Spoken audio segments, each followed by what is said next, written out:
Hi everyone, this is Seshvi Agrawal and welcome to today's video.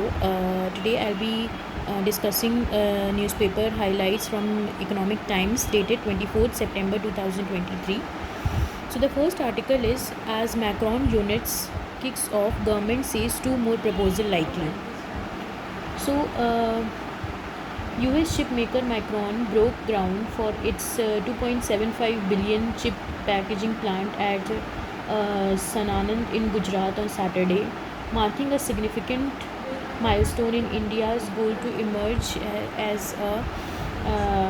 as a hub for global semiconductor manufacturing. The Idaho headquartered company, which had announced its intent to invest in India during Prime Minister Narendra Modi's trip to US in June, received a fast track approval for its proposal, becoming the first overseas company to commence the construction under the ambitious $10 billion India semiconductor mission.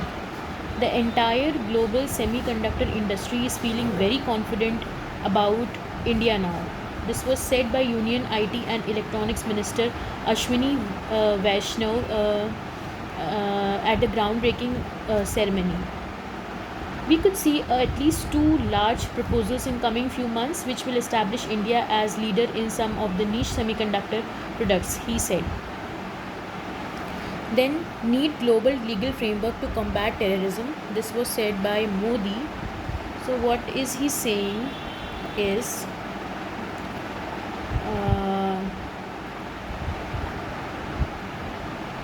in this article,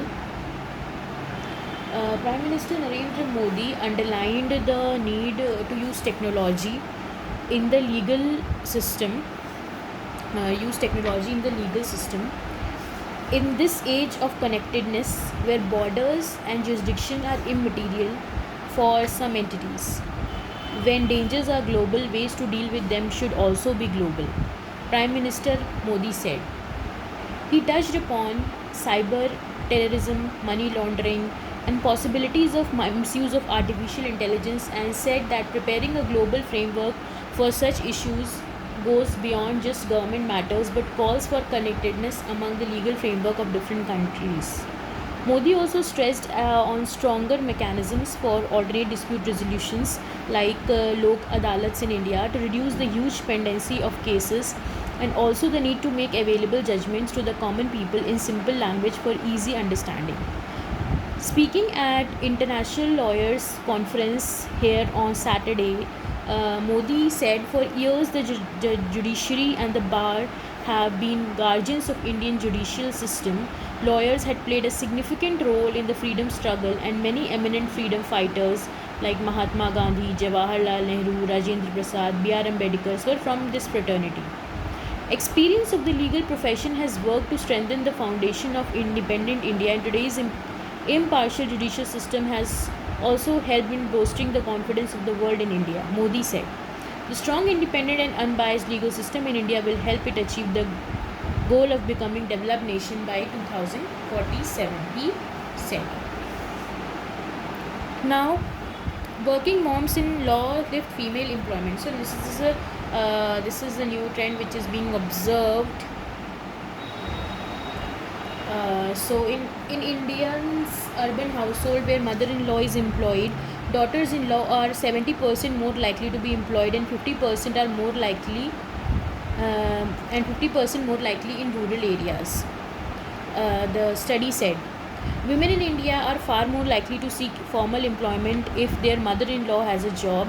A study has found in urban households where the mother-in-law is employed, daughters-in-law are 70% more likely to be employed and 50% more likely in rural areas, according to the State of Working India 2023 reported by Azim Premji University.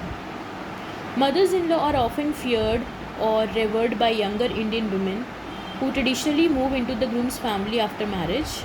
Gender norms, amplified by strong intergenerational effects, play a crucial role in the lives of Indian women that could make up half of the labor pool. The report also found that the pandemic has pushed more women into self-employment. Before COVID, 50% of the women were self-employed.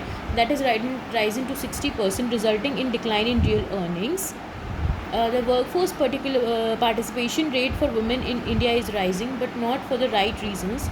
Uh, Even 2 years after 2020 lockdown, self-employment earnings were only 85% of what they were paid in April-June quarter. Indian women suffered disproportionately in terms of job losses and wages during the pandemic. So this is one of the trend which is being observed. Then PhonePe unveils Indus App Store, opens it in Android developers.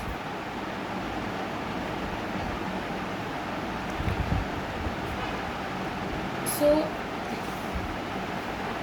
this is basically Bangalore-based digital payment firms move to aim to counter the duopoly of Google and Apple.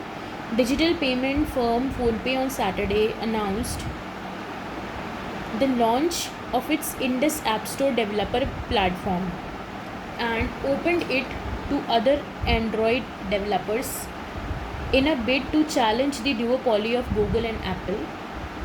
The Bangalore-based company said its developer platform will be free for developers for the first year, after which a nominal annual fee will be applied. The App Store will not charge developer any platform fee or commission for in-app payments. Developers will be free to integrate any payment gateway of their choices inside their own apps. This is in contrast to Google and Apple app stores, which have come under fire from regulators globally for charging a 30% commission for in-app purchases, as well as restricting developers over choice of payment processing system. Apple AI chief shows new private browser search at Google trial. So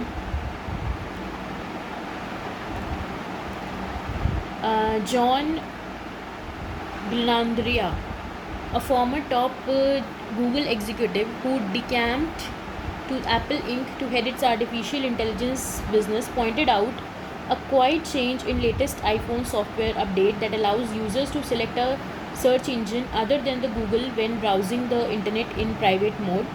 The iOS 17 released Monday added a second setting so you could choose two different search engines. Gyanendra said in testimony in federal court in Washington as part of the Justice Department's antitrust suit against Alphabet Inc.'s Google. The change means iPhone users can more easily switch between Google and a different search engine with a single tap. The difficulty of switching search engines has been hotly contested in US government's antitrust suit, which alleges that the Google illegally maintained its monopoly over the online search via contracts with web browsers and smartphone makers including Apple. Google said in its opening statement last week that it's easy for the users to change search engines in a matter of seconds. But on Thursday, Gabriel Weinberg, the chief executive officer of rival search engine DuckDuckGo, testified that Google's default status on browsers represent a barrier to user switching, saying there are just too many steps. Google contract with Apple makers makes it a pre-selected or default search engine in Safari, the web browser for iPhone, iPad and Mac computers. In exchange, Google pays Apple some of the revenue it earns from advertising, through the exact amount is confidential. The Justice Department said earlier in the case that Google pays Apple between $4 billion and $7 billion annually.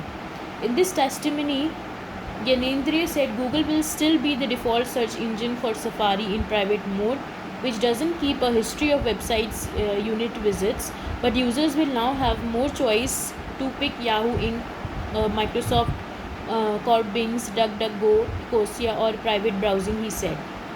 Gyanendra worked at Google between 2010 to 18 as Senior Vice President of Engineering for Search. So this was all for today, the major news headlines.